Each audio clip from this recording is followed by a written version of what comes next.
함께 책 그리고 영화를 이야기하는 언니들의 북신의 살롱 조감독입니다. 안녕하세요. 유주입니다. 안녕하세요. 도희입니다. 안녕하세요. 은하입니다. 가을입니다. 추워요. 그러니까요. 춥다고요? 아직은 그렇게까지 춥지 않던데. 아침 저녁. 아침 저녁 맞아, 한절이죠. 쌀쌀하긴 했어. 감기 조심하셔야 돼요. 전 오리털 이불을 꼭꼭 덮고 자고 있습니다.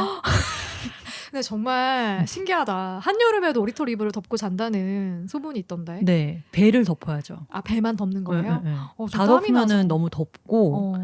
배를 그래도 소중하게 잘 덮어줘야 돼요. 잘 땐. 아, 그래요? 아야하니까. 굳이 오리털로? 저는 저희 위층 집과 층간 소음 전쟁을 시작했습니다. 소리가 날 때마다 이렇게 고무 망치로 톡톡톡 쳐주고. 지원군이 필요하면 불러주세요. 아, 근데 이제 빨리 끝나야 될 텐데 전쟁이. 좀 동시에 같이 쳐주셨으면 좋겠다. 꽹과리라도 들고 갈게요.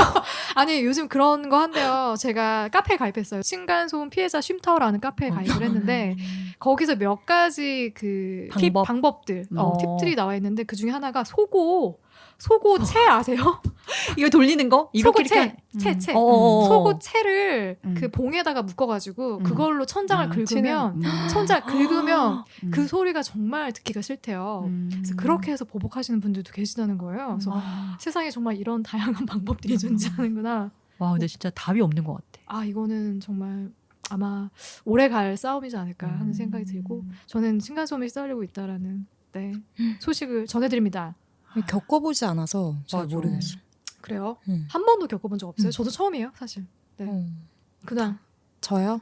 뭐 얘기할까요? 뭐 듣고 싶어요? 너무 근황이 없어서 궁금한 거 물어봐요. 요즘에 엄청 때려 부시는 그런 콘텐츠. 유주님이 뭐 소개해 주셨는데 심야괴담에. 심야괴담에 그거를 어제 보기 시작했어요. 어때요? 볼만해? 나는 좀 무서울 것 같은데. 무서운 게 몇 개 있어요. 아니면 자기 전에 생각날 것 같아. 저 어제 그러니까. 자기 전에 생각났어요. 그래서 뭐 재밌는 것도 있고 그냥 듣고 넘길 만한 것도 있고 그 중에 또 진짜 무서운 것도 있고. 그러니까. 그게 재밌어요. 재현처럼 이렇게 영상이 자료화면처럼 이렇게 들어가 있거든요. 귀신 분장하고선 그거를 그대로 재현하는 그런 씬이 중간중간 나오는데 가끔 진짜 무서운 귀신들이 있어. 분장을 너무 잘했어. 와, 우리나라 특수분장이 이렇게까지 발전했구나라고 느낄 정도로 눈이 너무 무서워, 귀신들. 아니 근데 혼자 살잖아요, 유진님. 괜찮아 진짜로? 근데 저는 원래 그런 겁은 별로 없어서. 그래요? 자다 갑자기 생각날 때 있잖아. 생각 별로 안 나. 그래, 나 지난번에 유진님이 저한테 액자 얘기해줬거든요. 액자? 그거 무서웠어. 나 갑자기 생각났잖아. 그게 자다가 잠이 깼잖아. 잠이 안 왔잖아. 소음이 더 크게 들리잖아. 죄송합니다. 죄송해요. 그럴 건 아니었는데 저는 제 토끼 귀 구부리실 거예요? 죄송합니다. 저는 심야괴담을 막 보다가 근데 심야괴담만 진짜 한 연달아 보고 있으면 가끔 이렇게 좀 피폐하다는 느낌이 들 때가 있어요. 내가 약간 현실에 있는 건지 그런 생각이 약간 드는 오타쿠 같은 느낌. 오타쿠 같은 너무 느낌이 들 웃기다. 때가 있어. 그래서 이거를 좀 벗어나려고 저는 당신이 혹하는 사이라는 프로그램으로 넘어갔어요. 그러면 이제 그거 끊었어요? 아니 돌아가면서 중간중간 봐야지. 왜냐면 당신이 혹한 사이는 당혹사라고 하는데 보통 줄여서 그 프로그램은 음모론에 관련된 얘기거든요. 재밌지. 음모론이 진짜 재밌다. 근데 그것도 보고 있으면 내가 이렇게 되게 페이드어웨이 된다는 느낌이 들어요. 현실에서 이렇게 멀어지는 느낌이 가끔 들 때가 있거든요. 현실감이 없이. 그래서 그럴 땐 또 이렇게 좀 쉬고 있다가 꼬꼬무를 봐요. 꼬꼬무는 또 뭐예요? 꼬리에 꼬리를 문 이야기라고. 그거 좋아해요. 나도 좋아해요. 나 그거 한 번 봤어. 한 번. 저 그런 거 좋아하거든요. 맞아. 그걸 또 이제는 어쨌든 그건 정말 현실적인 뭐 과거의 그런 이야기들을 다룬 거니까 그런 걸 보면서 한 번씩 반성도 하다가 그래가 또 가끔 무서운 거 보고 싶다 그러면 심야괴담회를 다시 갔다가 당혹사 갔다가 가끔 벌거벗은 세계사 보다가 와, 근데 진짜 다양하게 본다. 근데 대부분 약간 정보를 전달해주는 저는 그런 걸 좋아해요. 그런 프로그램을 좋아하시네요. 역사적인 정보나 뭔가 지식 전달 아니면 월간 커넥트 이것도 재밌게 보고. 와, 근데 진짜 운해가 발달한 사람이야. 미래 수업 이런 것도 되게 재밌게 봐요. 진짜 다양한 해박한 지식을 갖고 있다는 거예요. 전 드라마는 안 봐요. 얘기를 들으면서 이 사람 이걸 좋아하는구나, 유주님 이걸 좋아하는구나, 여기에 항상 집중을 제발 분석을 하지 말고. 재밌거든 그런 게. 근데 제가 느낀 건 있어요. 저는 그래서 요즘에 빠져 있는 걸 이렇게 하다 보니까 드라마를 안 보더라고 제가. 나 드라마 너무 좋아하는데. 드라마를 안 보더라고. 요새 재밌는 드라마가 없어요. 그죠. 네, 잘 된 게 없고. 아니 저는 지금 드는 생각이 유주님이 좋아하는 게 제가 좋아하는 걸 많이 다르고 TV 같이 보면은 싸울 것 같아. 근데 그런 생각이 드는데 그런데도 이게 얘기하는 걸 보고 있으니까 즐겁네요. 그래서 이런 유형의 남자를 살 수 있을 것 분명히 싸우고 헤어질 것 같은데 한번 사귀어보고 싶다는 생각이 약간 드는 그런 스타일이에요. 나랑 달라서 매력적인 그런 또 캐릭터 아니야? 맨날 음모론 얘기해. 그러니까 약간 이러면서. 저는 이제 나이가 들수록 뭔가 어릴 때는 내 감정에 대해서 참 우리가 여러 가지 뭐 다이어리도 쓰고 오픈된 싸이월드 쓰고 뭘 많이 썼잖아요. 근데 갈수록 좋아하는 것도 줄어들고 이게 왜 좋은지에 대해서 명확하게 설명하는 것 자체가 줄어드는 것 같아요. 그래서 맞아요. 나 이런 게 좋아, 이래서 좋아 이렇게 얘기하는 것 자체가 참 매력적이네요. 네, 그런 게 분명히 있는 사람이 좋아요. 맞아. 그런 걸 되게 네. 좋아하시더라고요. 네, 그런 게 좋아요. 네, 그거 되게 매력인 거라는 거죠. 우리 감사합니다. 하지만 토끼 귀는 구부리지 말라고. 네.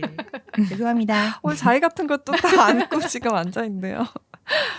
저예요? 저의 근황이요? 저는 매일매일을 재밌게 살려고 되게 노력하고 있어요. 재택 많이 하죠, 요즘에. 재택이요? 그게 항상 일과 재택과의 싸움이에요. 회사에서 재택을 뭐 하지 말고 나와라 이렇게 얘기는 하지 않는데 내가 생각한 최소한의 또 일을 하려면 출근해야 되는 그런 게 있잖아요. 항상 그 선을 놓고 지금 싸우고 있어요. 네. 그리고 다음 주에 드디어 백신을 맞으신다고? 이제 다음 주에 드디어 맞습니다. 제가 맞으면 이제 모든 국민이 다 맞은 거 아닐까요? 진짜 오래 기다리셨어요. 네. 은하님은 이미 맞으셨고. 네. 근데 이게 2차까지 맞아야 된다고 하니까 맞아요. 그 동안은 조금 더 조심해야 되지 않을까? 여러분 저는 2차 접종이 끝났습니다. 부럽다. 이제 곧 있으면 부스터샷. 네. 부스터까지. 죄송합니다. 좋습니다. 그러면 구부리세요. 괜찮아요. 저희 또 시작하겠습니다. 네.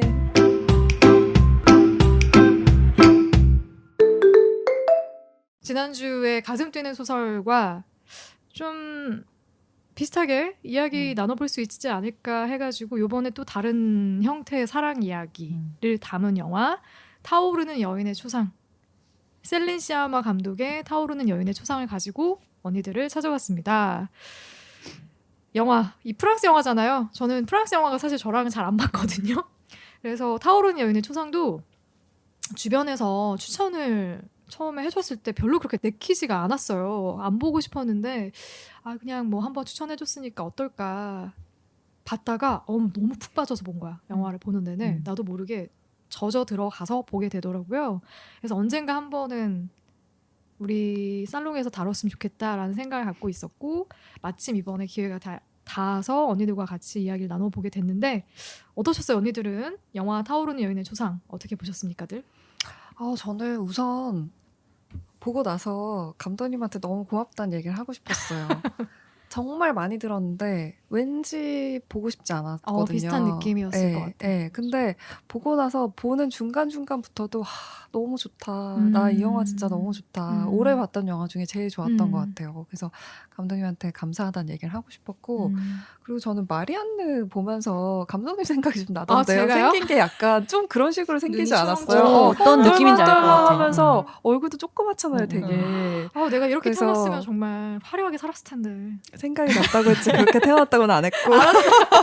근데 어쨌든 저는 감독님 생각이 났어요. 났어요. 뭔가 자기 일을 이렇게 꿋꿋하게 하고 있는 모습도 좀 비슷하다는 생각이 들었고. 네. 저는 이거를 1년 전? 2년 전? 작년쯤 처음 봤던 것 같아요. 근데 그때 봤을 때 너무 좋았어서 그때 당시에 상상마당인가 전시도 하고 그랬었어요. 네, 맞아요. 그래서 실제 여기에 등장했던 그림이랑 이런 것도 걸어놓고 그래서 보러 가고 막 이랬었는데 그래서 이번에 이거를 골랐다고 말씀을 하셨을 때 좋았어. 다시 봐야지 하고 봤는데 그때 감정이 아니다. 내가 지금 아니야. 그런 난 이해해. 이게 첫 번째 봤을 때가 훨씬 좋아요. 영화가.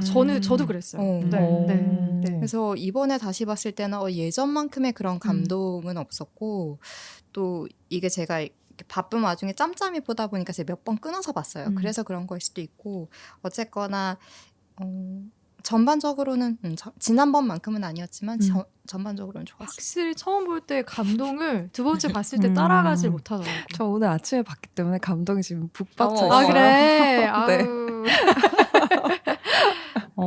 저도 되게 근데 이 영화가 시각적으로 너무 아름답더라고요. 맞아요. 그러니까 정말 한편의 명화를 보는 듯한 맞아. 느낌이 들게 그런 빛이나 이런 빛과 그림자의 그런 연출법, 사용법이나 아니면 옷 입는 거 네. 이런 것들이 정말 너무 영화 같아가지고 눈이 되게 즐거운. 얼굴이 예쁘잖아요. 맞아요. 얼굴도 너무 아름답고 배우들이 나오잖아요. 배우들이 너무 아름답고 너무 좋았는데 저는 확실히 이런 그러니까 저도 프랑스 이게 딱 봤을 때 처음에는 저는 그냥 미국 영화인지 알았거든요. 근데 낯선 언어가 나오더라고요. 그래서 프랑스어가 보니까 나오죠. 이제 프랑스 쪽이구나. 근데 저도 유럽 쪽을 별로 좋아하지 않거든요. 좀 난해한 그러니까 저는 좀 난해해요. 그러니까 저는 좀 이렇게 감정을 직선적으로 얘기하는 걸 좋아하는데 되게 애둘러서 뭔가 이렇게 시선 처리나 아니면 뭔가 함축적인 그런 단어들을 사용해서 뭔가 이렇게 감정들을 전달하는 거를 잘하더라고요. 유럽 쪽은.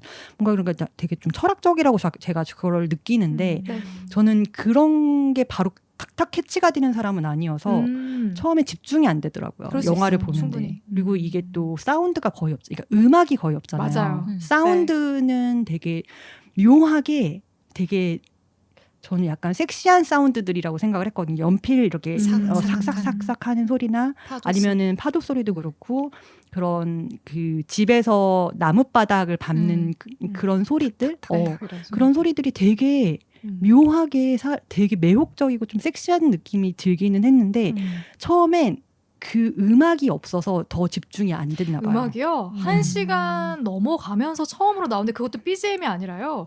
노래 부르는 피아노 소리 맞아. 피아노 반주 소리고 그 다음에 여성들이 다 같이 모여서 부르는 노래가 첫 BGM이었어요. 맞아요. 그래서 처음에는 이상하게 집중이 잘 안 되더라고요. 그래서 저도 한 30분 정도까지는 그럴 수 있어요. 끊어서 봤거든요. 그리고서는 그 이후부터는 정말 몰아치면서 보는데 그게 이게 저는 캐치가 늦다 그랬잖아요. 그게 막판에 완전 몰아오더라고요. 그 감정이. 그 정말 마지막 씬이 정말 맞아요. 정말 압권이라고 생각을 하는 영화였는데 너무 좋았어요. 남는 게 되게 많더라고요. 마음이. 끝나고 나서 생각해보게 되는 장면들이 많죠.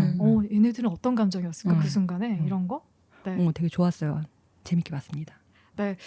배우 캐스팅에 대한 얘기부터 해보고 싶은데 저는 사실 잘 모르는 배우들이었어요. 다 프랑스 배우들이라. 네, 그쵸.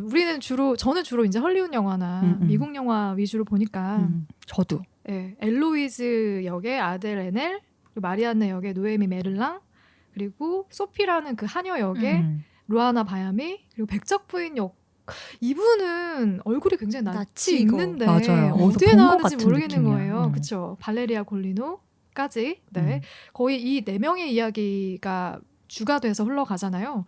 어떠셨습니까? 그리고 중요한 것은 여기에 등장하는 모든 인물, 중심 인물들은 다 여성이고요. 맞아요.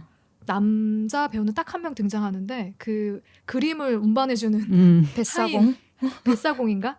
뱃사공도 나오고 하인도 한 명 나오고 그냥 지나가는 역할로만 등장을 하고 영화의 전체를 다 지배하는 모든 역할은 다 여성들이 하고 있다라는 거. 저는 결혼 상대도 오픈을 등장하지 않죠. 등장하지 않죠. 그런 것도 굉장히 저는 더 몰입하게 만드는 요소였던 것 같고 저는 근데 엘로이즈 역의 아델 레넬이 너무 들어 보이는 거예요, 나이가. 저도 처음엔 그랬어요. 저는 약간 플로렌스 퓨도 생각났어요. 비슷하죠. 느낌이. 약간 느낌이. 맞아요. 그러니까 생긴 거는 좀 그러니까 얼굴형이나 이런 거는 생김은 좀 다른데 느낌이 너무 비슷해가지고 비슷한 느낌 있지. 작은 아씨의 에너지가 좀 있기도 플로렌스 하고. 퓨 같은 느낌을 좀 많이 받았는데 근데 전 볼수록 너무 매력적이던데요. 나는 처음에는 내 또래인가 내 또래인가 봐. 근데 저렇게 어린 역할을 한다고? 막 이랬는데 생각보다 나이가 꽤 어리더라고요.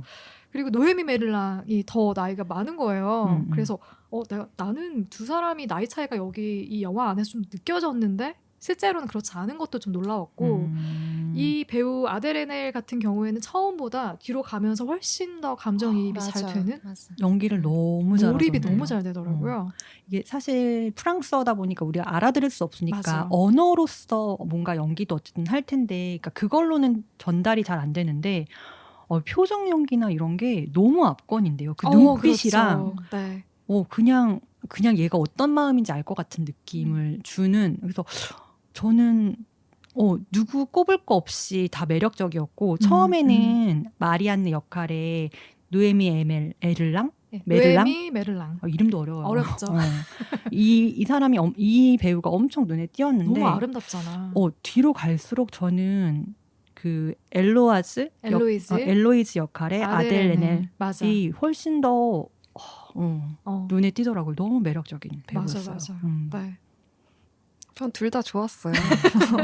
좋았고 그 백작 부인의 딸 그 얼굴이 도대체 어떻게 생겼을까 이걸 되게 궁금해하면서 초반에. 보게 되잖아요. 처음에 모자로 꽁꽁 싸매고 나와서 맞아요. 금발부터 보여주기 시작할 때. 근데 처음에 생각할 때는 뭔가 수녀원에 있다 왔고 이제 갓 피어난 그 10대 너무 투명하게 예쁜 그런 걸 상상을 맞아요. 했었거든요. 그런 배우려나 했는데 얼굴 자체가 아마 나이 들어 보였다고 생각하신 것 자체가 이미 자의식이라든지 고집 같은 게 느껴지는 표정이었었고 그래서 그 사람이 이제 뒤에 가서야 미소를 짓기 시작하고 정말 사랑에 빠지고 맞아. 이것까지 보여주는 거에 더 감동이 있었던 것 같아요. 그래서 연기도 좋았는데 외모도 저한테는 다른 저도. 사람을 넣는 게 상상이 안 될 정도로 좋았어요. 네. 저도 처음에는 이 마리안느의 연기가 굉장히 눈에 띄었는데 이 설정 자체가 이제 엘로이즈는 처음에 감정을 드러내지 않고 웃질 않고 이제 계속 마리안느가 웃음을 짓게 하려고 노력을 하고 나중에서야 마음을 터놓고 이제 그때부터 감정을 표출하기 시작하잖아요. 네. 그러다 보니까 아무래도 처음에는 엘로이즈의 그런 감정선이 잘 보이지 않았던 것 같아요. 맞아. 연기가 잘 눈에 들어오지 않았었는데 나중에 갈수록 진짜 특히나 말씀하셨던 것처럼 마지막에 가면은 그 사계를 들으면서 그 온갖 감정을 표현해내는 그 부분이 정말 압권이었고 정말 다 너무 좋았던 것 같아요. 소피까지도. 그 두 배우가 다 여기 소피까지 포함해서 다 백작 부인도 그렇고 담백한 게 되게 좋지 않았어요? 표정 자체가 표정 변화가 많이 없어. 되게 담백해 처음부터 끝까지. 사랑에 엄청 빠져있고 막 이렇게 하는 순간에도 저는 소피도 되게 좋던데요. 너무 정말 좋았어요. 그쵸? 네. 모르겠어. 그 소피가 주는 그런 에너지가 있어. 나름 에너지가 있고 그 안에서 약간 긴장감을 조금 풀어주는 역할을 해주는 게 또 소피이기도 해가지고 저는 소피라는 캐릭터도 참 좋았어요. 다부지고. 네. 이걸로 이제 마지막이네요 하면서 마지막에 껴안는 장면. 정말 진짜 긴 말을 하지 않아.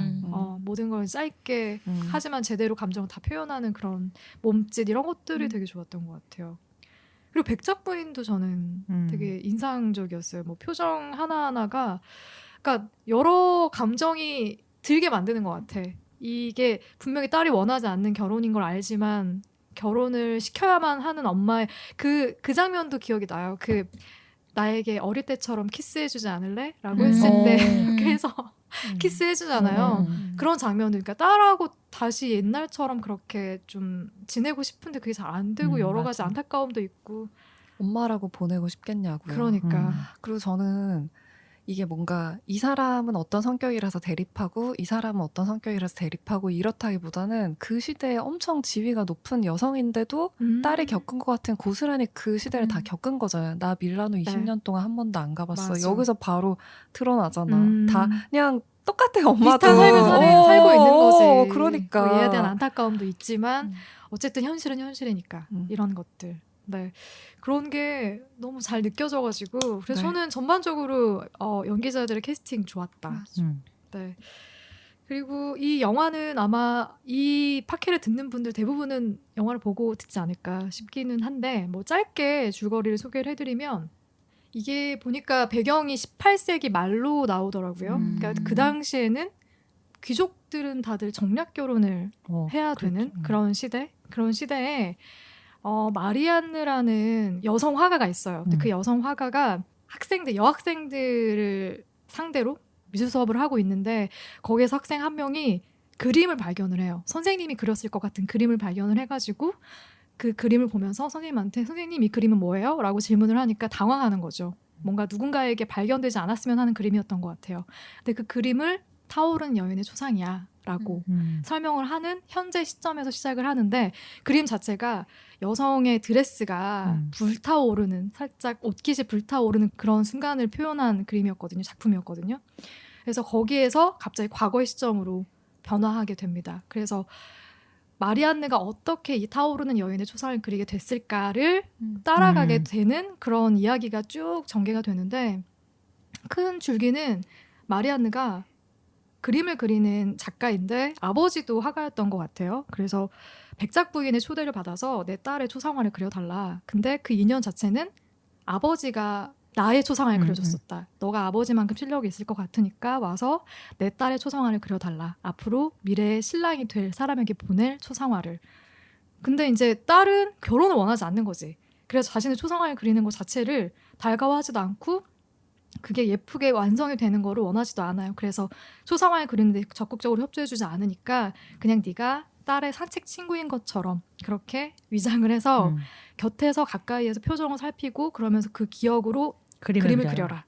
그렇게 얘기를 하게 된 거죠. 그래서 어머니 백작 부인의 말에 따라서 화가가 아닌 산책 친구인 것처럼 위장을 해서 그림을 그리기 시작을 하는데 여기서 그림을 그리고 끝나는 게 아니고 사랑에 빠지게 되는 두 사람이 사랑에 빠지게 돼요. 사랑에 빠지게 되고 그 감정선들을 쭉 따라가다가 소피라는 하녀와의 여성 간의 연대도 보여주고 그리고 마지막에는 어쩔 수 없이 결혼을 선택해서 떠나야 되는 엘로이즈의 막막한 심정 그리고 사랑하는 사람을 떠나보내야 하는 마리안느의 가슴 아픈 그런 감정들을 굉장히 섬세하게 잘 그려낸 영화가 타오르는 여인의 초상입니다. 어떠세요? 이 두 사람의 이 두 캐릭터 간에 오고 가는 그런 감정들을 쭉 지켜봤을 텐데 언니들은 이 두 캐릭터들이 갖는 그런 감정들이 충분히 공감이 됐어요? 일단은 이게 그냥 퀴어 영화로 보지 않아도 남녀라고 봐도 저는 이게 이상하지 않거든요. 충분히 있을 만한 일이고 신분의 차이가 있는 뭐 남녀? 충분히 있을 만한 이야기고 꼭 동성 연애가 아니어도 충분히 공감이 간다라는 생각이 들었고 누구에게 더 이입이 되는가라고 했을 땐 저는 사실 처음에는 마리안느였어요. 왜냐하면 이 아이의 감정선이 처음부터 너무나 뚜렷하게 보였기 때문에 처음부터 얘는 이입이 됐었고 아까 말했던 것처럼 후반부로 갈수록 엘로이즈. 이름 너무 어려워요. 엘로이즈. 그래서 그런 캐릭터들도 다 너무 마음에 들었고 둘 다 공감이 너무 잘 됐다. 뭐 이런. 제일 기억에 남았던 게 그거였어요. 마지막 순간에 해변가에서 이렇게 서로 격정적으로 그때 부딪히잖아요. 그 완성된 그림을 보면서 결혼을 할 거니? 뭐 내가 안 갔으면 좋겠니? 이런 얘기를 하면서 나를 비난하는 거야? 결혼을 내가 거부하기를 원해? 이렇게 얘기하잖아요. 근데 이런 식으로 생각하는 거가 저한테 좀 신선했던 것 같아요. 그러니까 사랑이라는 게 정말 사랑하면 우리를 선택해야 되는 거 아니야? 라고 하는 주제가 자주 등장하는 주제잖아요. 정말 우리가 정말 중요한 거면 너도 뭔가를 포기해야 되고 나도 뭔가를 포기할게 용기를 내보자. 영화에서도 그런 얘기했었고 그렇게 나오는 건데 이 분명히 사랑하지만 엘로이즈는 얘기하죠. 이제 너는 내 편이 아니구나. 나를 이해하지 않는구나. 이런 식으로 얘기를 하잖아요. 근데 그때 내가 처음으로 그런 생각을 했던 것 같아요. 그래 사랑이면 사실 누군가 우리를 위해서든 뭐든지 뭐 그런 얘기를 붙이면서 선택을 상대방한테 강요하는 게 아니라 그냥 너가 주어진 위치에서 네가 하는 선택에 대해서 내가 존중하고 이해하고 이게 사랑이지 이런 생각이 들었어요. 그리고 이 두 사람이 처해진 상황을 생각해보면 이래야 되고 저래야 되고 뭐가 잘못이고 어쩌고 저쩌고 이런 거를 서로한테 갖다 붙이기에는 이미 삶이 너무 가혹하잖아요. 그럼요. 이 백작의 딸이라는 되게 허울 좋은 배경 속에서 소녀원에 있는 게 나는 사실 더 행복했어. 왜냐하면 거기는 평등하고 음악을 들을 수 있었거든. 그래요. 이런 얘기를 하는 엘로이즈.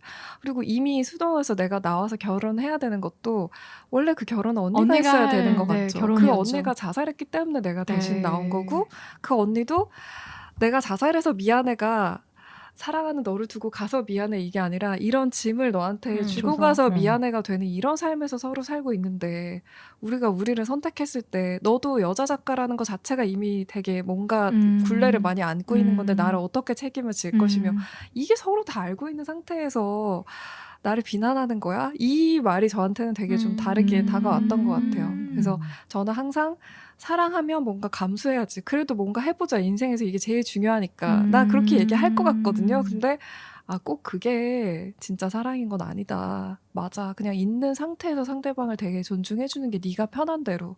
되게 아프겠지만 네가 하는 선택을 존중하는 것도 사랑이지. 이런 생각이 들었어요. 저는 네. 그 다음에 마리안느가 아무 대답도 못하는 게 더 와닿았는데. 그러니까 말이라도 할 수 있잖아요. 안 갔으면 좋겠어 라고. 근데 그 말을 할 수가 없는 거야. 참아. 할 수 없죠. 왜냐면 내가 얘를 책임질 수가 없거든. 얘를 어떻게 책임져. 그런 마음이 너무 와닿잖아. 마리안느가 그렇게 하지 않아요. 그러니까 결혼을 그러니까 함께 하고 싶다고에 대해선 예스라고 하고 근데 너가 행동을 그렇게 하기까지 바라냐고 하니까 그건 아니라고 하잖아요. 그러니까 그게 가치가 와닿아서. 있는 거지. 그리고 거기서 또 그런 게 있었어. 두 사람 사이의 차이가 마리안느는 결혼을 하지 않아도 되는 선택의 여지가 있었어. 그쵸. 그러니까 경제 활동을 어쨌든 할 수 있는 거잖아요. 화가로서 돈을 벌 수가 있어. 근데 엘로이즈는 아예 경제 활동 자체가 불가능한 귀족의 집안의 딸로 태어난 거예요. 그러니까 그런 부분에서 엘로이즈 입장에서 너는 결혼을 하지 않아도 되잖아. 그런 게 있었어. 맞아. 그런 부분에 대한 저는 좀 서로의 감정선들이 너무 잘 읽혀가지고 그게 되게 좋더라고요. 두 사람이 그냥 이해가 갔어요. 우리가 지금 누리고 있는 이 자유라는 게 그 당시에 이 사람들한테 얼마나 귀중한 것이었는가에 대한 생각도 한번 하게 되고 그냥 이게 참 시대적으로 좀 안타깝다라는 생각을 하면서 봤던 것 같아요. 그냥. 단순히 두 사람의 사랑을 이렇게 끝나는 게 아니라 이 사람들에 대한 그런 태도가 우리가 달라서 너는 그래도 어떻잖아. 너는 그래도 뭐 직업을 가질 수 있잖아. 자유롭잖아. 너는 귀족의 딸이잖아. 이렇게 onn나가는 게 아니고 우리가 같이 겪는 이런 고통에 대해서 공감하고 이해해주는 게 좋았는데 그게 소피가 있어서 더 확장이 됐던 것 같아요. 네. 그래서 소피를 보면서 누가 아직까지도 지금 이거 처벌해야 되냐 낙태죄 폐지하네 안 하네 아직도 한국에서 지금 2021년에도 떠들고 있잖아요. 근데 그 아이를 그 소녀를 보면서 이게 무슨 범죄고 뭐 어떻게 해야 되고 이걸 갖다 붙이는 게 얼마나 말이 안 되는지를 소피를 보면서 보여주잖아요. 근데 다른 두 명의 캐릭터도 다 같이 말을 많이 하지 않아. 그냥 넘어지면 손잡아서 일으켜주고 약초 뜯으러 다니면 같이 약초 뜯어주고 낙태 시술 하는데도 같이 가주고 그냥 그렇게 곁에 있어주잖아요. 이게 여성들이 아니면 같은 여성이 아니면 저렇게까지 해줄 수 있을까? 저는 그 세 사람의 케미가 너무 좋은 거예요. 특히나 그 여성 간의 연대가 잘 표현이 돼가지고 그런 장면들이 되게 좋았던 게 나중에 어머니가 백작 부인이 자기가 이제 다른 뭐 볼 일이 있어가지고 한 2주 동안 집안을 비우잖아요. 그때 신분이 안 보여. 맞아. 신분이 보이지 않아. 그냥 소녀들끼리 카드 게임하고 같이 밥 먹고 엘로이즈가 요리를 하고 있으면 그 옆에서 소피가 잔술을 먹고 있고 치우고 마리안느가 뭐 이런 것들. 그러니까 굳이 이들 사이에서는 신분이 필요 없는 거예요. 그냥 우리는 같은 여자로서의 아픔이나 뭐 감정들을 공유하는 사람들 그런 느낌들이 있고 나 너무 웃긴 게 그 소피가 임신을 하잖아요. 소피가 임신을 했는데 남자 이름을 얘기해주지 않았던 것 같아. 그게 중요하지 않으니까. 그리고 그거를 물어보지도 않아. 맞아요. 그냥 당연히 일어날 수 있는 일이라고 생각하고 아이를 낳기를 바라 이렇게 물어보는 거지. 이렇게 어쩌다 그렇게 됐어? 누구야 남자가? 막 이런 얘기는 아예 하지도 않잖아요. 그런 점도 참 너무 좋았어요. 아이를 낳기를 원해? 그럼 원하지 않는다고. 그리고 이거 임신 사실을 백작 부인이 아는 순간에 나는 여기서 더 이상 일을 할 수 없다. 없게 될 것이다. 이제 이런 걱정을 하잖아요. 없는 사이에 제가 해결할게요 하니까 그걸 다 도와주잖아요. 도와주잖아요. 그 장면 너무 좋았어요. 그래서 같이 한 번 더 뛰라고. 바닷가에서 계속 뛰게 하고. 그래서 그 임신 너 원하지 않아요라고 하고 나서 바로 그 다음 장면이 바닷가가 나오는데 같이 어쨌든 낙태를 하기 위해서 계속 술 먹잖아요. 계속 술 먹고. 그것도 참 마음이 아팠어요. 너무 싱싱하고 어리고 이쁜 제 몸에 뭐든지 이렇게 나빠 보이는 짓을 계속 하는 거잖아. 이 소녀들이. 근데 그걸 또 이해를 해준다고. 아니 나한테도 일어날 수 있는 일이니까. 그래서 물어보잖아요. 너도 이런 경험 있어? 이렇게 막 물어보잖아요. 이런 마리안느가 경험이 있다고 하지 않았어요? 있다고 얘기해요. 자기는 그런 경험이 있다고? 그리고 저는 그 장면도 인상적이었어요. 거의 막판에 가서 노파한테 가서 아마 뭔가 시술을 받는 낙태 시술을 받는.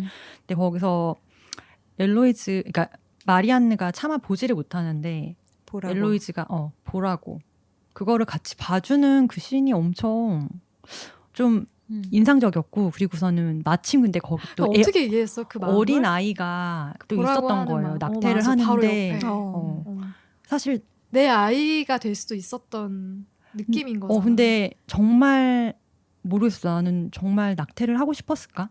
그냥 이게 본인이 원했다기보다는 본인도 원했을 수도 있긴 한데 혹시 그런 사회가 아니었을까?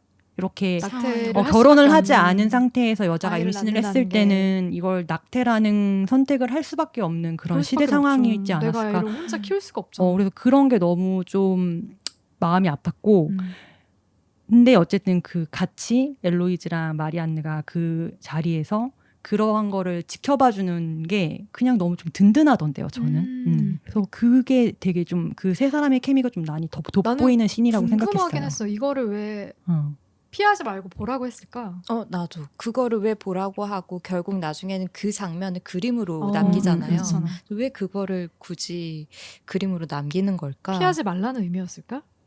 그것도 하나의 뭐 그냥 모든 게 너무나 자연스럽고 그 애기들이 같은 침대에서 뒹굴고 있잖아요. 네. 너네 잠깐 나가 있어. 이런 주제가 아니라는 거지. 그래서 그 자기 공간 안에 들여가지고 그 시술을 해주는 할머니가 진짜 무슨 되게 나쁜 짓을 하고 살인을 하고 막 이런 사람이 아니라 똑같이 생명을 살리는 일로 얘를 살리려고 하는 일인 거잖아요.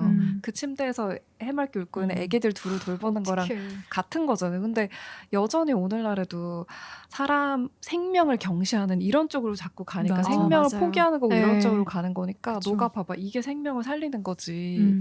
이런 면을 보여주는 것 같아가지고 되게 반가웠어요, 저는. 혹시 이 밖에도 그럼 영화 보면서 언니들이 좋았던 거? 두 사람이 마음을 확인하는 과정. 이제 뭐 이렇게 그림을 그리면서 마리안느가 엘로이스한테 너는 뭐 화날 때는 이런 제스처를 하고 기쁠 때는 이런 제스처를 하고 이런 거를 하나씩 짚어주기 시작하는데 갑자기 엘로이스도 마리안느의 그런 버릇을 하나씩 짚어주잖아요. 그런 걸 하나씩 짚어주면서 서로가 서로를 바라보고 있었구나. 유심히 지켜보고 있었구나. 서로에 대한 감정을 깨닫고 나중에 이제 둘이 정말 사랑한 후에도 이제 막 그림을 그리다가 가까이 가가지고 네가 나를 쳐다보고 이렇게 그리고 있을 때 나는 어디를 쳐다볼 것 같아. 그런 대사들도 너무 좋았고 그러니까 거기서 좀 심쿵했던 것 같아요. 엘로이즈가 굉장히 용감한 여성이에요. 맞아. 굉장히 용감하고 오히려 마리안느가 좀 소극적인 느낌? 저는 적극적이야. 왜냐면 처음에 봤을 때는 이렇게 주는 이미지 때문에 마리안느가 훨씬 진취적이고 막 이런 여성이라는 생각으로 처음에 봤었는데 보면 볼수록 엘로이즈가 너무 불꽃이 불꽃이야. 정말 불꽃이에요. 너무 멋있더라고. 그리고 나는 그 둘의 이런 약간 티키타카라고 해야 되나? 밖에 나간다고 이제 할 때 자유롭겠네요 했더니 그게 자유인가요? 라고 물어봤을 때 그게 자유가 아닌가요? 라고 대답을 하고 그랬더니 갔다 와서 얘기해 줄게요. 약간 이런 티키타카들 이게 참 대화가 된다라는 느낌이 드는 게 그런 이게 사람이 어떤 얘기를 딱 했을 때 그거를 그냥 되게 순수하게 받아들이는 그게 자유인가요? 라고 했을 때 그럼 그게 자유가 아니고 뭐야? 라고 대답할 수도 있고 사실 사람이라는 게 그럴 수 있잖아요. 근데 난 되게 그거를 사람이 말하는 거를 되게 순수하게 받아들인다는 느낌이 드는 거예요. 근데 대부분의 대화들이 좀 그렇더라고요. 그 둘의. 그래서 그런 점도 되게 좋았어요. 네네네. 저도 얘기 들어보니까 되게 그런 장면들이 기억에 많이 남네요. 네. 신화 얘기하는 장면도 좋았어요. 맞아요. 오르페우스랑 에우리디케. 저도 그 뒤돌아보는 오르페우스 이게 그 두 사람의 관계를 되게 잘 나타내는 씬이잖아요. 그래서 엘로이즈가 일부러 부르고 마리안느가 돌아보는 그 씬이 저는 참 좋았는데 둘이 처음에 얘기할 때 엘로이즈가 처음에 마리안느가 그렇게 얘기해요. 이게 연인으로서의 선택이 아니라 오르페우스가 시인으로서의 선택이었을 거다. 네. 그게 어떻게 생각하면 같은 연인으로서 얘기를 들었을 때 그게 서운할 수도 있을 것 같은데 엘로이즈가 거기서 아니야 와이프가 일부러 돌아보라고 불렀을 수도 있어. 이렇게 얘기하고 실제로 본인이 부르잖아요. 맞아요. 근데 저는 마지막 순간에 엘로이즈가 불렀을 때 그 마리안느가 돌아보는 씬이 내가 예술가로서의 화가로서 떠나는 선택을 했기 때문에 돌아본 게 아니라 정말 순수하게 이 여자를 한 번이라도 더 보고 싶어서 돌아봤다는 게 너무 느껴졌거든요. 너무 느껴졌고 그리고 결국에 이 엘로이즈는 자기가 선택할 수밖에 없는 이 삶에 남기로 결정했잖아요. 내가 죽은 사람이니까 그냥 이 땅에 남을 게처럼 자기는 결혼을 하기로 이렇게 선택을 했잖아요. 근데 너는 예술가로서 화가로서 되게 나가서 뭔가 했으면 좋겠다고 바라는 그런 마음도 너무 느껴지고 그래서 뒤돌아보게 만들기 위해서 부르는 것 같은 느낌도 들고 그리고 실제로 그 이후에 두 사람 사이에 그림으로서 남겨진 28이라는 숫자나 뭐 이런 것들이 남잖아요. 맞아. 그래서 너무 마음이 아팠어. 28 어떡할 거야, 그거. 맞아. 진짜. 그 오르페우스나 그 신이나 계속해서 제가 웨딩드레스에 대한 환상이 없음에도 네. 불구하고 계속해서 그 비치는 하얀 옷을 입은 아름다운 나의 연인의 모습 2번, 3번 계속 환영으로 나오잖아요. 그런 것도 참 평생의 사랑? 남고. 저는 시선이 너무 좋더라고. 두 사람이 서로가 서로를 바라볼 때 시선이 너무 좋은데 계속 그 생각을 하는 거예요. 제가 프랑스 영화가 저한테 안 맞다 그랬잖아. 얘네 어느 순간에 왜 이렇게 사랑에 빠졌지? 그러고 있잖아요. 우리나라 영화들은 되게 친절하잖아요. 그래서 다 보여준단 말이에요. 그 과정을 얘네가 A부터 Z까지 가는데 이제 B, C, D, E를 다 설명해주고 자기 말로도 다 설명하고 친구 전화로도 설명하고 나 봤는데 너무 떨렸어 막 이런 식의 근데 프랑스 영화는 그게 없어. 그게 없어. 맞아요. 그게 없어. 그게 없기 때문에 더 좋아하는 분들이 계시고 그게 없기 때문에 불친절하다고 생각하는 분들이 계시는데 저는 살짝 후자에 가까웠거든요. 그래서 도대체 그러면 엘로이즈랑 마리안느는 언제 사랑에 빠진 거야? 자꾸 그 생각을 하면서 보게 되는 거예요. 저는. 만난 그 순간. 그거였던 것 같아요. 언제 빠졌을까 생각해 봤는데 처음 만났을 때. 그러니까 마리안느는 의도를 가지고 쳐다봤잖아요. 이 사람의 얼굴을 내 눈에 담아야 되니까. 그래서 쳐다보는데 이 쳐다본다는 거를 들키면 안 되니까 엘로이즈가 이상한 낌새를 채고 탁 쳐다보면 그때 고개를 돌려서 주고받아. 그렇죠. 계속 주고받는데 여기서 시작됐겠구나. 그러니까 이게 뭔가 처음에는 그런 의도가 아니었는데 서로 시선을 주고받으면서 오는 그 묘한 느낌이 있었을 거라고 생각을 하거든요.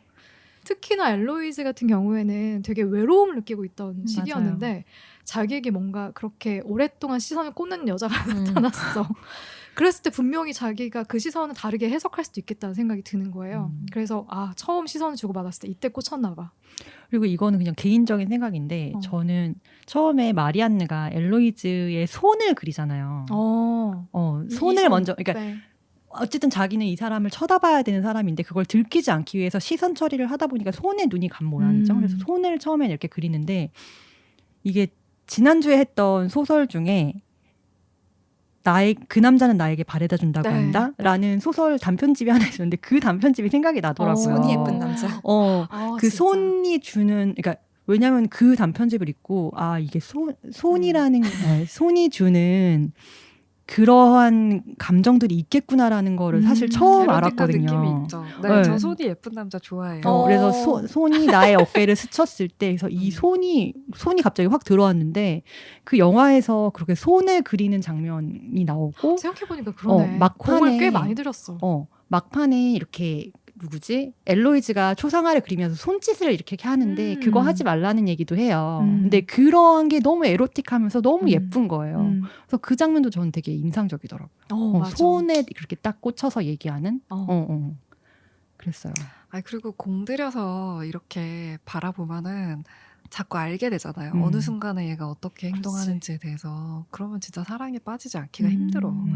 초상화를 그리는 저런 시장이 있었기 때문에 그나마 여성 화가가 있었겠다 이런 생각도 들고 남자 젊은 화가면 진짜 사랑이 안 빠지겠어요. 더 그럴 거 아니에요. 그런 생각도 들어요. 그리고 저는 그것도 좋았어요.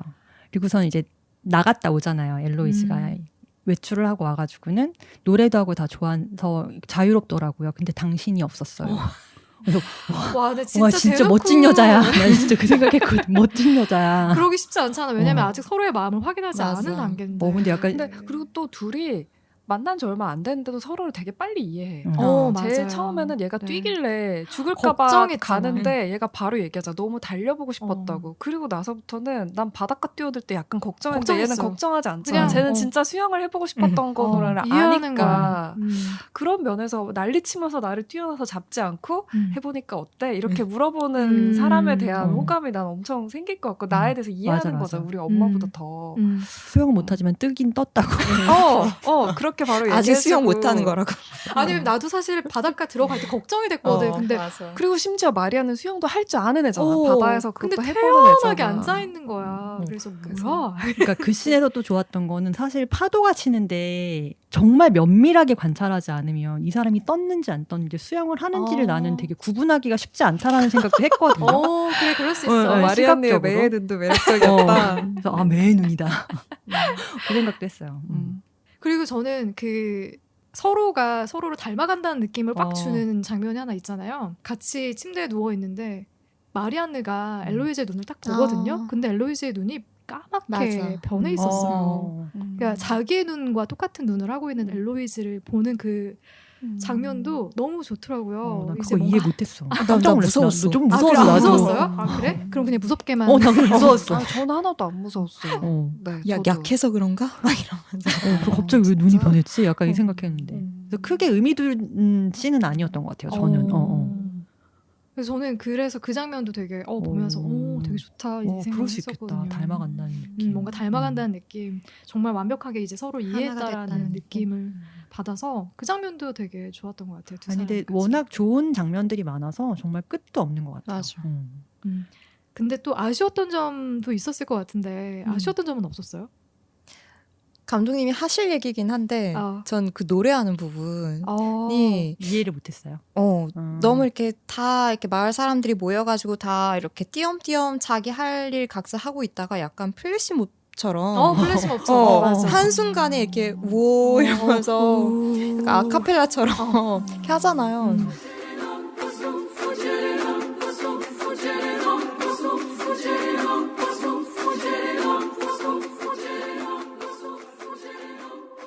뭐지? 약간 좀 너무 자기적인 느낌이 나는데 이게 뭘 얘기하고 싶은 걸까? 좀 약간 물음표가 들긴 했어요.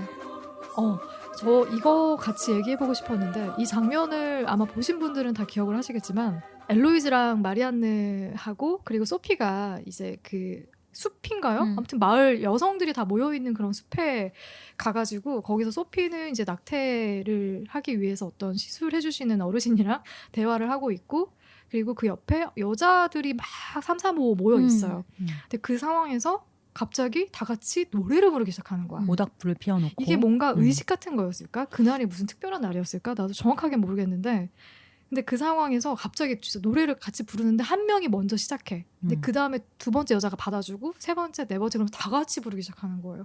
이 장면 어떻게 해석하셨어요? 왜 이런 장면이 나온 것 같아? 나도 신기하긴 했어. 그냥 저는 이 설정이. 약간 노래 왜냐면 엘로이즈가 어쨌든 수녀원에 더 좋았던 게 노래를 할 수 있다라는 건데 아마 누구지? 마리안느가 노래 말고 관현악? 오케스트라 이런 얘기를 하면서 피아노를 쳐주는 장면도 있어요. 그러니까 그러면서 아마 엘로이즈는 그 노래를 하는 거에 대해서 약간 자유를 느끼지 않았을까라는 생각을 했고 혼자 외출을 했을 때 노래도 듣고 자유로웠어요. 근데 당신은 없었어요라고 얘기를 했잖아요. 근데 다 충족되는 상황이 그냥 뭔가 되는구나. 그런 거를 충족시키기 위한 장면이 아니었을까? 그리고서는 옷에 불이 붙잖아요. 근데 그거는 그냥 마리안느의 마음이 아닐까라는 생각했거든요. 그 사람을 위한 약간 타는 자기의 그런 마음, 가슴이 확 타오르는 거야. 타오르는 마음 그런 거를 보여주기 위함이 아니었을까라고 조심스럽게 추측을 해봅니다. 네. 근데 저는 이 영화에 전반적으로 제일 좋았던 게 어차피 오늘날도 마찬가지야. 우리도 여전히 이거는 너 하면 안 되고 이건 네가 할 수 없는 거야 이런 얘기를 많이 들으면서 살잖아요. 여자분들은 더 많이 느끼실 거예요. 근데 그런 상태에서도 그게 나한테 족쇄가 되는데도 불구하고 그걸 넘은 사람을 보면 나는 여전히 길 안에 안전하게 있으니까 이러면서 비난하기도 되게 쉽잖아요. 그러니까 뭐 단순하게 얘기해서 낙태한 사람에 대해서 나이 드신 여자분들이 더 비난할 수도 있는 거고 행실을 똑바르지 못하고 막 서로 간에 그렇게 할 수 있는 게 되게 많은데 이 영화에서는 우리가 이미 이 시대를 알고 많이 나타나지 않지만 얼마나 자유가 없고 얘네가 깝깝하게 사는지를 다 아는데도 불구하고 서로 비난하는 게 아니고 그래 너도 힘들겠다 그래 좀 이런 게 다 보여서 되게 좋았거든요. 근데 그 장면도 전 소피가 계속 생각이 났어요. 그러니까 분명히 이렇게 하면 마녀사냥 같은 거 하면 통째로 들판 있는 사람들 다 교수형시키고 불태워야 돼. 너무 이상한 소리 내면서 그러잖아요. 근데 사실은 이런 우리가 보기에 이상하지만 이런 공통체적인 서로 나약하고 우리 이렇게 힘든 사람들끼리 이상한 짓을 하는 이런 게 있어야 사람이 살 수 있는 거지 않겠어요? 그래서 소피 생각할 때 저 계속 그 생각이 들었거든요. 그러니까 애기 아빠가 누구고 뭐 결혼을 해야 되고 어쩌고 이런 거 상관없이 그냥 네가 낳기만 하면 잘됐다 되게 평화롭게 그 공동체에서 받아주고 이게 왜 안 될까 도대체 생각해보면 할 수 있을 것 같은데 근데 그런 분위기가 그 순간에는 잠깐이라도 있다가 사라졌던 것 같아요. 그러니까 그런 의식이든 뭐든 할 때야 그 할머니를 만나서 저 이런데 할 수 있어요. 이런 말을 할 수 있는 여지도 생기는 거고 무슨 교회에 가서 이렇게 미사 드리면서 나올 수 있는 얘기가 아니라 그래서 저도 그 문화권이 아니기 때문에 이해를 못하겠지만 그쵸. 누가 보기에는 사이비같이 보이기도 하고 의식같이 보이기도 맞아. 하고 그렇게 하겠지만 어쨌든 정상이 아닌 것 같지만 공동체로 보여지는 어떤 그런 정서가 저는 나쁘지 않았어요. 네. 받아들여지는 느낌이 있어서. 받아들여지는 느낌이 있어서. 네. 너는 왜 임신했어? 너는 백작 부인 딸인데 여기 왜 왔어? 이런 거 서로 아예 묻지도 않잖아. 그냥 소리 내면서 밤에 잠깐 불 좀 쬐다가 그냥 헤어지잖아요. 그냥 불 쬐다가 갑자기 같이 노래 네. 부르고 그냥 쿨하게 헤어져. 네. 되게 무해하잖아요. 맞아요. 네. 그리고 그 순간에 갑자기 엘로이즈 치마에 불이 팍 붙는단 말이에요. 그리고 엘로이즈가 가만히 서 있어. 왜 그랬을까? 근데 저는 그 장면이 이상하지 않았어요. 그냥 왠지 엘로이즈면 그럴 것 같았어요. 그냥 지금까지 어쨌든 1시간이 넘어서 아마 그 장면이 맞아요. 나왔나 그랬을 거예요. 네. 그래서 영화를 보는 내내 엘로이즈라면 저렇게 당황하지 않고 저렇게 불이 붙어도 그런 뜨거운 시선으로 마리안느를 쳐다볼 것만 같은 캐릭터인 것 같은 느낌이라서 그 장면이 저는 좀 어색하지는 않았거든요. 그래서 그냥 열정이 정말 있는데 맞아. 가장 부자연스러운 사람이니까 자기 드레스가 또 길고 하니까 불에 타도 안 죽는 거잖아요. 이 정도로 꽁꽁 쌓여있으니까 오히려 그 불타는 거를 볼 만큼의 그게 있는 것 같아. 내가 하냐고 얇은 옷 입고 이러면 또 하지도 못할 거잖아요. 그 정도로 얘가 깝깝한 그런 거죠. 그래서 그냥 엘로이즈 같았다. 다 왔다. 그래서 그 모습을 또 찰나의 순간을 그림을 그릴 수 있는 또 어떻게 보면 기억할 수 있게 만들어주는 순간이 되는 거잖아요. 나는 그 장면이 너무 인상적이었어. 너무 강렬해. 너무 강렬해. 그릴 진짜. 수밖에 없어. 정말 영화 없어. 같았어요. 그 그쵸. 장면 자체가. 어떻게 그게 되게 위험한 순간인데 이렇게 아름답게 느껴질 수 있지? 그리고 아마 초반에 그 얼굴이 없는 초상화에 태우죠. 그걸 태우죠. 그러니까 자기가 태우려고 태웠던 건 아닌 것 같고. 근데 그게 가슴에 불이 붙은 거 알아요? 심장에 태우려고 태운 거 아니에요? 태우려고 태운 거죠. 왜냐면 그 불 태우는 데다 넣고 태우잖아요.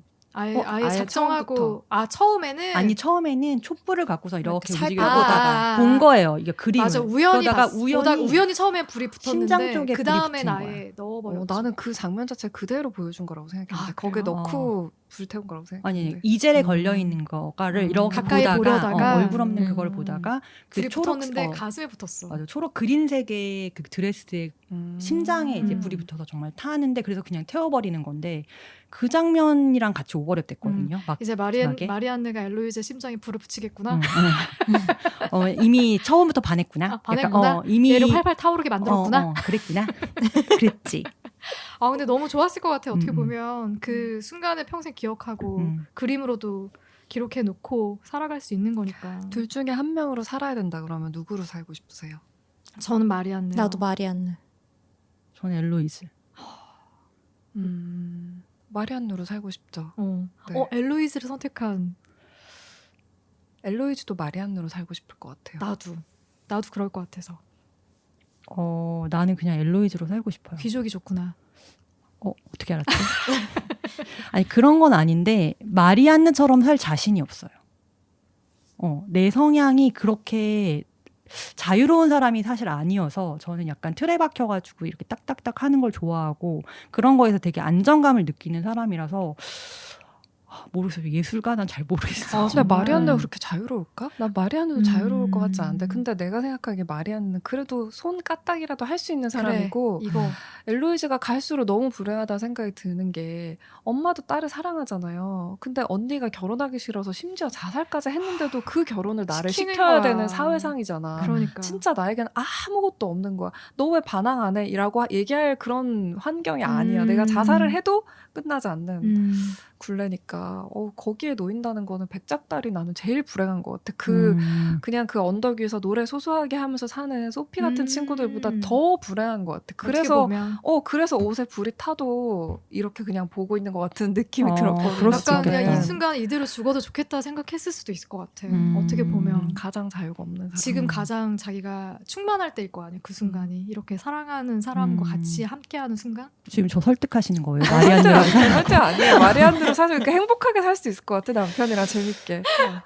잘 살 것 같아. 아니 근데 나는 사실 이걸 보면서 조금 이해가 안 갔던 그러니까 내가 이해를 못했던 것 중에 하나가 마리안느가 물어보잖아요. 언니가 죽었는데 어떻게 된 거냐라고 얘기했을 때 떨어졌다. 근데 그럼 뭐 스스로 뛰어내린 거지 뭐 이런 거를 물어보니까 자살인 것 같다라고 했을 때 왜 그렇게 생각을 해? 라고 물어봤을 때 비명을 지르지 않았다라고 했을 때 난 엄청 충격적이었거든요. 맞아. 나도 그거 너무 충격이었어. 아니 도대체 어떤 상황이길래 저렇게 자살까지 할 정도의 그런 건가? 다양한 경우의 수를 생각해 볼 수 있을 것 같은데.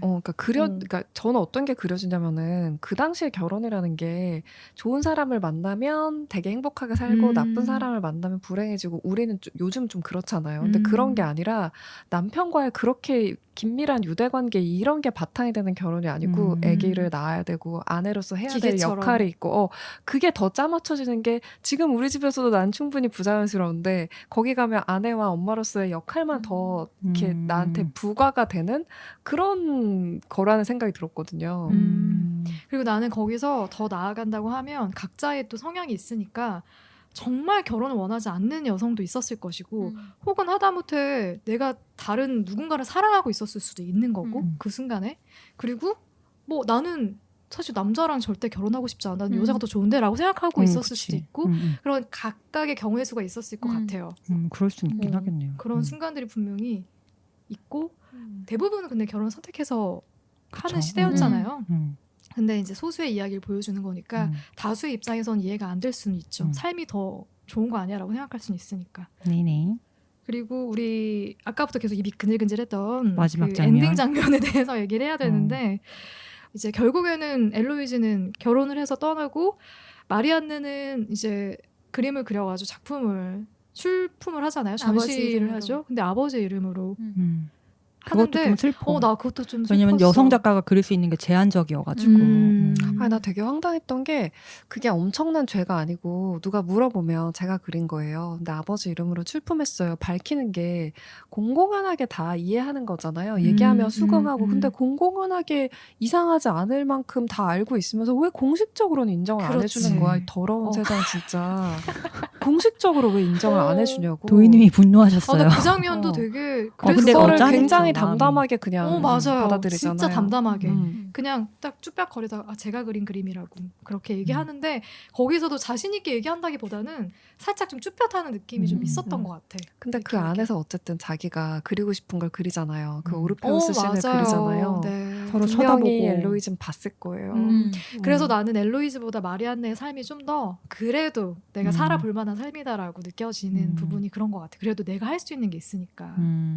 엘로이즈도 남기잖아요. 28 써달라고 했을 거예요. 자기 초상화에다가. 거기에 마리안느가 엘로이즈의 그림을 봐요. 자기가 엘로이즈가 그려진 초상화를 엘로이즈가 그려진 초상화를 보는데 나는 이게 나한테 가장 가슴을 울리는 장면이기도 했어요. 네. 그 초상화에 아이가 옆에 서 있고 그러니까 이미 아이를 낳아서 엄마로서의 삶을 살아가고 있는 거죠. 근데 한 손엔 책을 쥐고 있는데 책이 예전에 자기가 초상화를 그려줬던 그 책의 페이지인 거예요. 그 씬을 좀 자세하게 설명할 필요가 있을 것 같아요. 이제 어쨌든 마리안느는 엘로이즈의 초상화를 그렸고 이미 그림을 그리는 사람이고 그거 외에도 여러 가지 연습용으로 그려놓은 게 많으니까 보고 싶을 때 항상 엘로이즈를 볼 수 있는데 엘로이즈는 마리안느를 볼 수 있는 수단이 없는 거예요. 그렇지. 그래서 그림을 하나 그려달라, 너의 자화상을 하나 그려달라라고 얘기를 했을 때 마리안느가 엘로이즈가 아끼는 책에 숫자를 얘기해달라고 몇 페이지를 얘기해달라고 해서 28페이지를 얘기하니까 거기 빈칸에 자기의 초상화를 그려줘요. 거울을 보면서. 그게 28페이지였는데 항상 그거를 이제 보고 있었다는 의미인 그렇지. 거죠, 사실. 늘 생각하고 있었다 너를. 내 마음속엔 아직도 네가 있다. 그렇게 얘기하는 그게 거지. 그림으로 딱 표현이 되면서 그게 나레이션으로 이제 마리안느의 나레이션으로 흘러가는데 내가 헤어지고 나서 그녀를 2번을 만났는데 첫 번째 만났던 게 그 전시회에서 그 그림을 통해서 만났었고 2번째이자 마지막으로 만났다라는 얘기를 하면서 오케스트라 공연하는 오페라 하우스 같은 데였던 것 같죠? 거기서 엘로이즈를 발견을 하는 거예요. 맞은편에 있는. 근데 엘로이즈는 마리안느를 보지 못하고 마리안느만 엘로이즈를 발견을 한 거죠. 그때 흘러나오는 노래가 그러니까 연주가 시작이 되는데 그때 흘러나오는 음악이 비발디의 여름. 비발디의 사계 중 여름.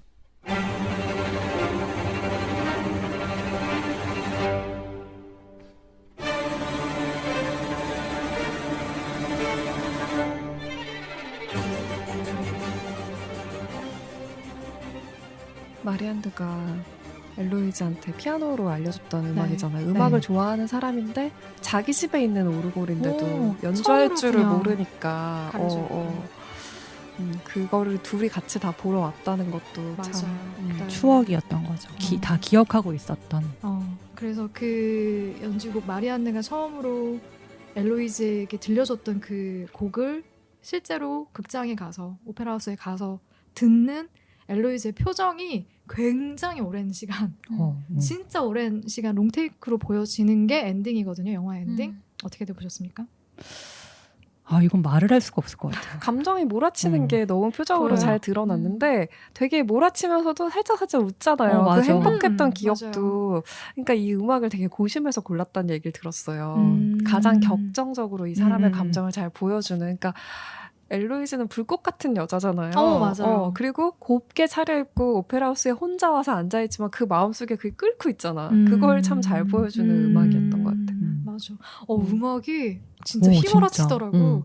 뭐야 이러면서. 아무 생각 없이 쳐다보게 되던데요. 그쵸? 그러니까 엘로이즈가 울면 같이 울고 약간 엘로이즈가 웃으면 같이 웃게 되는 약간 그래서 이 여자는 참 연기를 너무 잘한다. 이 배우는 감정을 들었다지. 그리고 그걸 마리안은 봤어. 그러니까 그걸 계속 보고 있었을 거 아니야. 봤어. 그가 아마 그 앵글이 마리안느의 시선이었을 것 같거든요. 계속 보고 있었을 거 아니야. 봤다는 게 참 행운이에요. 그 둘이. 아니 둘이 사실 횟수로 따지면은 처음 기한을 그림을 그리라고 준 게 6일이었고 그 다음에 5일 더 줬잖아요. 인생에서 사실 정말 짧은 순간인데 행복한 훨씬 더 많은 시간을 같이 보내는 사람들과 내가 저 정도의 밀도 있는 감정을 느낀 적이 있었나.